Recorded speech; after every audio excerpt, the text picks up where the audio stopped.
You're tuned in to the Marketing Lawcast with Jennifer Goddard. This is where estate planning and elder law firms turn for high-octane marketing strategies and powerhouse success stories. Brace yourselves for game-changing digital marketing tips, professional sales training, and exclusive interviews with industry gurus and top-tier attorneys smashing the 6- and 7-figure barrier. It's time to drive your practice to success. Welcome to the Marketing Lawcast.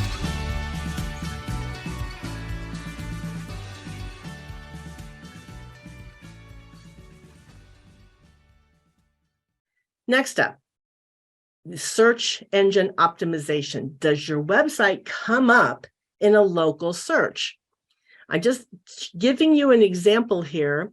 If I go into Google and I type in a search for estate planning attorneys, Overland Park, Kansas, my partner, Kyle Kroll, shows up on page 1 twice. And when I type in that search, I get more than 2.3 million results. So there's a little bit of an effort here to show up on page 1 twice out of 2.3 million results. So is that even important? You know, it's a great thing, but how important is it? Well, let's look at this. 84% of all the clicks for online search are going to go to these top 5 listings. The really cool thing is, Kyle's in there twice. So how many of these clicks do you think he's going to get from local search? Almost all of them, right? People see that, and they see that as authority. They see it as trustworthiness. And who else are they going to choose? Also, he's got 85 5-star reviews showing up on Google. That's a big consideration for people to click through. But what we know about SEO is that 84% of all the clicks are going to go to that shaded area, those top 5 listings. You want to be in those top 5 listings. Why? Okay, let's continue our scenario where we talked about the average website and then the website designed for conversion, which is scenario 2 with a 3% conversion rate. Now, if through search, we can have more visitors to the website. So we've designed this website to convert. Now we're going to take care of SEO. We're going to have not 1,500 visitors per month, but 2,500 visitors per month. Same conversion rate, but 75 calls, right? Now we're converting 75 of those to 22 new clients at the same average fee. We haven't changed our fee. We haven't changed our closing ratio. But now we got a website that's generating $56,250 per month. Folks, this is how you get to 7 figures without working yourself to death. Start doing these things right. Get your website designed to convert. Now show up in search so that you can increase the number of people who are visiting the website every month. You don't have to do anything else. And you can increase your revenue many times over. Now, in that bonus, that ethical bribe that I have for you to stay to the end, I've got the top 100 keywords for estate planning and elder law. The top keywords that you should be optimizing your efforts around in order to get that traffic to your website through search engine optimization. I've done all the research here for you guys. You just have to download the worksheet and you will have the top 100 for your market. I also have a checklist for you for on-site optimization of your website. So this is also in your bonus materials at the end. I just walk you through every single thing that you can look through and check off for your website. Now, a lot of SEO occurs off of the website. So you can have great SEO on your website, but there's more work to be done because Google looks at all these signals across the web to determine who's going to show up highest in the search results. And so let's look at some of these off-page SEO factors that you want to be focusing some more of your efforts on. The first one is you want to claim and optimize your Google Business Profile listing. Now, just a few years ago, this was called Google My Business. Now, anything that you used to think as Google My Business is now GBP, Google Business Profile. If you don't have a Google Business Profile, you're going to miss out on most of the off-page SEO opportunities. So you want to be sure that you, firstly, have a GBP profile, and secondly, that it is optimized for your business. There are other directory listings across the web, and you want to be sure that you claim and update those citations, which is what we call them, so that your name, address, and phone number, the NAP, is accurate and consistent across the web. Why is this important? I hear attorneys say all the time, well, my clients don't use these other directories like lawyers.com or Avvo or some of these other directories.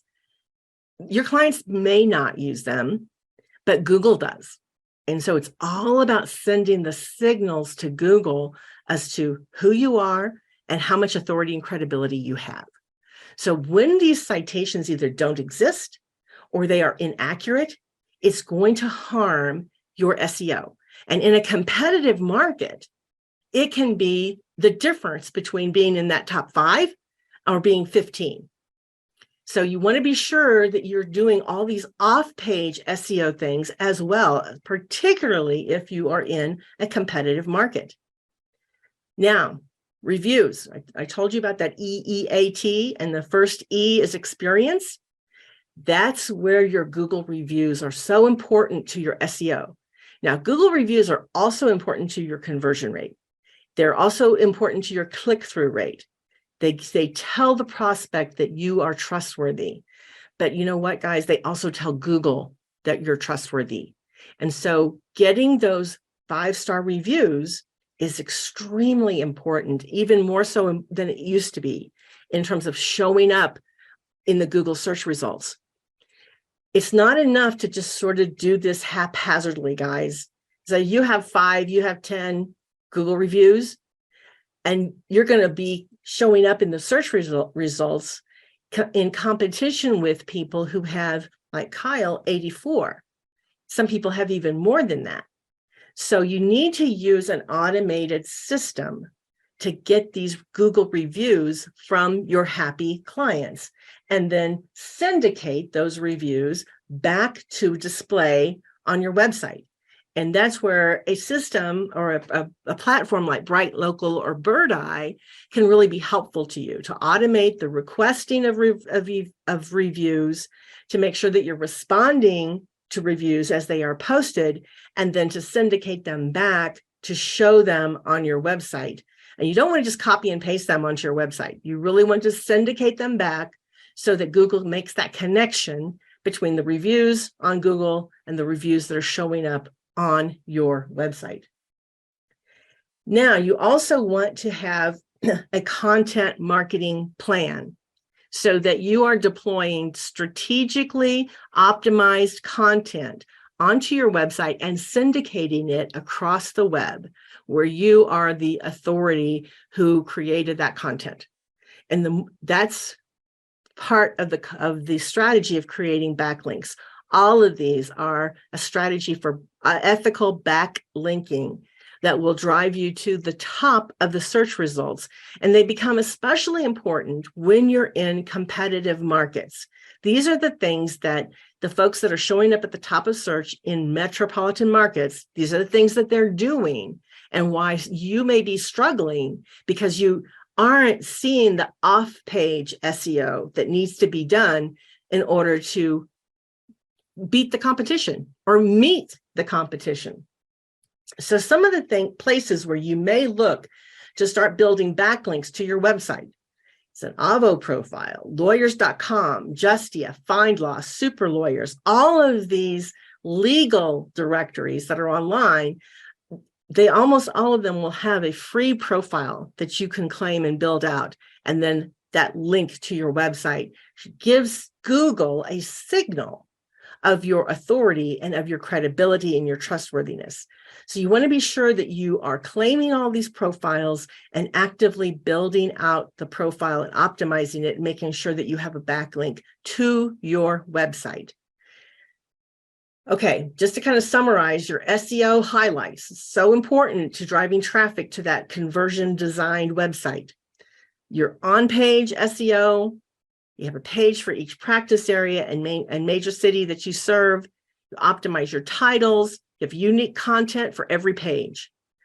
Then your Google business profile needs to be claimed, optimized, add citations management to your strategy, put a system in place for driving your online reviews and adding new citations on an ongoing basis. That's your backlinking.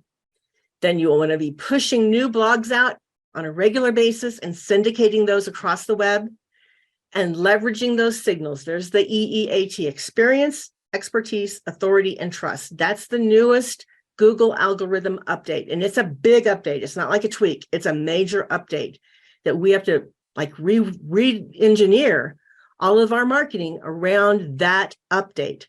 So you want to have multiple do follow links back to your website from your Google business listing and internal pages as well on your website. Get that map embedded on multiple pages. Make sure you're getting fresh content on your website every month, and then syndicate your reviews. Get your reviews, syndicate them back to the website.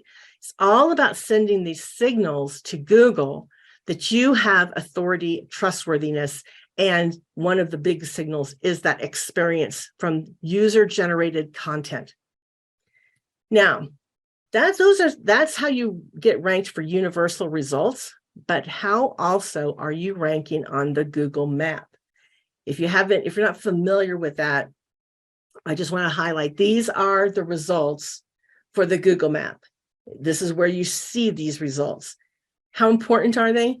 44% of all the clicks and the calls from local search will go to this 3-pack, this local 3-pack of people who are showing up on the Google Maps. So how do you make sure that you show up there? Well, we have a process that we use with our clients that's proven to get our clients into this 3-pack. And it starts with getting the on-page SEO done right. All those things that I was just talking about in terms of the on-page SEO has to be done right. Then we look at the Google business profile. We make sure that it is claimed, that it is properly optimized, that it's properly linking to the website, and that we're getting reviews on that Google business profile. So it's on-page SEO, it's the GBP, and then reviews.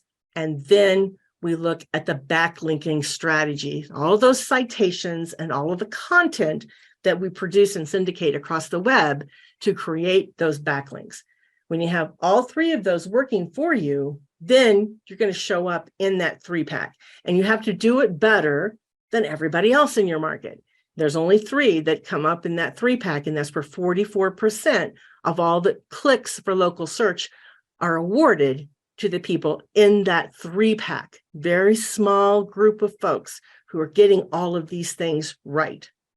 Now, the next thing is, are you active on social media? Now, this is someplace where a lot of attorneys really fall down and resist advice to the contrary. We say, you need to be active on social media. They say, we don't want to be active on social media. It's probably something that I hear every day, but it's very important. And these are the reasons. Your clients are on Facebook. Many of your potential referral sources are on LinkedIn. So you want to engage with your clients on Facebook and your prospective clients on Facebook.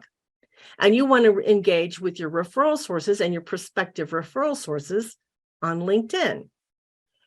If you will separate in your mind that LinkedIn is your B2B, business to business, and Facebook is your B2C, business to consumer, now you can start to have a great strategy for interaction and engagement on social media. When we look at this new algorithm update, remember I keep talking about this EEAT? It's a big deal. It's a very big deal when it comes to search engine optimization. And that E for experience, we talked about the importance of reviews, user-generated content, but also your social engagement. People who are liking, sharing, commenting on you and on your law firm on Facebook, that sends engagement signals to Google, and it will boost all four of these: the expertise, the authority, the trust, and the experience signals. So if you're completely ignoring Facebook or LinkedIn, then you're missing one of the big pieces of this SEO success formula. And your competitors who don't ignore it and who use that piece will beat you out for those very few positions on the search engine result page that get most of the clicks. So if you're not in the top 5, you're not in the top 3, and you're not active on social media, maybe being active on social media will push you into that top 5 position. There's another reason to be active on social media. You can build your audiences. And when you build your audiences on social media, then you reduce your client acquisition costs. You can get direct referrals from people on social media. You will improve your SEO, which gives you that organic traffic, which is free.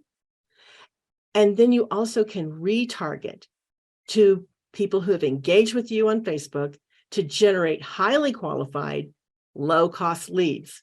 So when remember that formula back that we talked about on the worksheet, how much is it costing you to get a call booked? Your engagement and your activity on social media can lower that cost and get down to something that is really very affordable and lower your marketing budget that's required for you to hit your revenue goals. Next up, remember I talked about utilizing your database. So are you leveraging email marketing? So first you got to be building that database, and social media and advertising on social media is one way to build your email list. So when you're using your email list, you're going to be using that to get reviews from your new clients and from current clients. You're going to be using it as a follow-up to social engagement. So when people engage with you on Facebook, engage with your advertising on Facebook, you're going to put them into your CRM and begin the process of emailing them to nurture those leads to become new clients. You can use emails to your referral market. And we're running an email marketing challenge at IMS right now. And some of our clients are having tremendous success by emailing into their referrals, segmenting their list and just emailing those referrals with relevant messages. And it kind of reactivates some of those referrals for them. And finally, for lead nurturing. One of the big downfalls that a lot of law firms fall into is they generate a lot of leads, but they don't do anything with those leads. So, only a small percentage of your leads are going to actively go through the entire process, carrying the water themselves, walking every step of the way themselves until they finally become a client. You got to kind of help, jump in there and carry water for a little ways yourself with some of this automation and nurturing these leads along, helping them get to the next stage so that they then become clients. Now, finally, you get all these things in place. Are you tracking your ROI, your return on investment? Do you have tools in place to be able to do that? So you're watching your traffic trends with your Google Analytics. Are you tracking how you rank for your important keywords?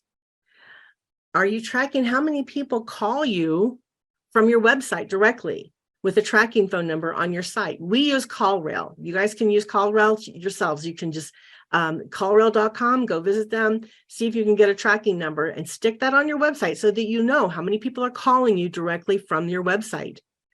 Use a tracking tool in your CRM to track your lead sources and how much you're billing these new clients that come through various lead sources. We set that up for our clients in Lawmatics as a marketing dashboard where they can keep track of where their leads are coming from, how much their leads are costing, and how much they're billing. So what is their ROI? So you get those things in place, then you may be wanting to take the next step to look at paid marketing. So for most of our estate planning and elder law attorneys, we look at 3 channels for paid marketing. We have paid search on Google, we have Facebook lead ads, and then Google local service ads. So we have primarily 3 channels that we look at. Paid search is highly targeted by intent. Those people may or may not match your target demographic because we can't really put a lot of demographics into paid search. That's based on a keyword search. And the cost per lead may be higher, but again, high intent with Google paid search. Facebook lead ads, we get to target by demographics. So we know that the people that are seeing the ads are going to be within your target demographic, but they may not have a high intent. So bringing them along, carrying the water for them a little bit is going to be very important. But typically it's a lower cost per lead than Google paid search. And then you've probably heard of these local service ads. We're going to talk about them a little bit more. They're highly targeted by geography, but they really may not match your demographic. And they do come in at a lower cost per lead. So there's always those trade-offs. But before you really look at paid marketing, paid advertising, I want you to check these boxes first. Is your foundation strong? Do you have the conversion-centered website? Are you checking all the boxes on search engine optimization so you are getting the most organic traffic or free traffic to your website? Are you being active on social media? Are you using your email marketing? Do you have marketing automation set up to nurture your leads to become new clients? And finally, do you have the tracking and reporting in place so that you can track your ROI? It really should look like this. It's a pyramid. You start with the conversion design website, you layer on your search engine optimization, then you bring in their social media engagement, your email marketing, and when you've got all of that set up and you know your tracking is in place to track your ROI, then you look at pay per click, PPC, paid advertising. So let's take a look a little bit closer at Facebook ads. Typically, we see for estate planning and elder law attorneys that the biggest bang for your buck is going to be advertising on Facebook. And that's because you have a highly targeted demographic. Everything that you do for your cold traffic ads creates a retargeting audience and it builds your email list. So you're getting like a triple return on every ad that you do on Facebook. You have your cold lead that may convert, may go watch your webinar, may download an ebook, and may book a call right away. But you're also collecting that information to grow your email list so you can nurture those leads to become new clients. And you're building this amazingly targeted market for retargeting. So when you combine Facebook ads with a strong funnel, you can get well-qualified calls booked at a consistently affordable cost. The caveat about Facebook is you always want to test and you always want to stay on top. Things with Facebook change very rapidly. And so you really have to look at what's working in terms of your audience targeting, your message, and your creative. So it's an effort to bring good results out of Facebook, but dollar for dollar, we find that Facebook ads are extremely effective for estate planning and elder law, as you are definitely a consumer-facing practice and very lead dependent. You have to constantly have new leads. Google ads, search ads that show up when people look for an estate planning attorney in their geographic area, have a very high intent. People are actually looking for you.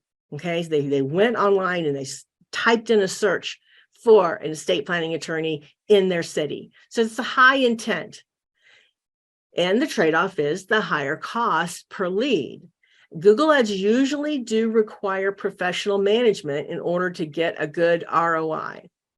What we find is they work really well if you have a high volume of searches.